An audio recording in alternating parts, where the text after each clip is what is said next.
Magnificent.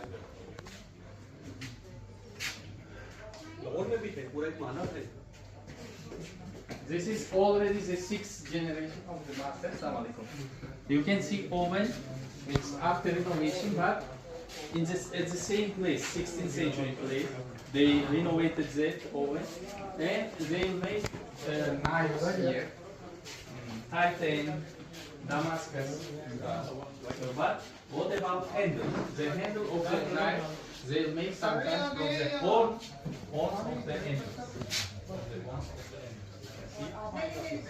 And nowadays, master's picture on my right side is Ustad Abdul Samad.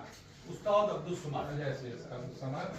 So, Sadullah Ikramov, his father, and his Abdul Samad, he makes now. His grandfather. This is the sixth generation. This is the present owner. This one. Nowadays.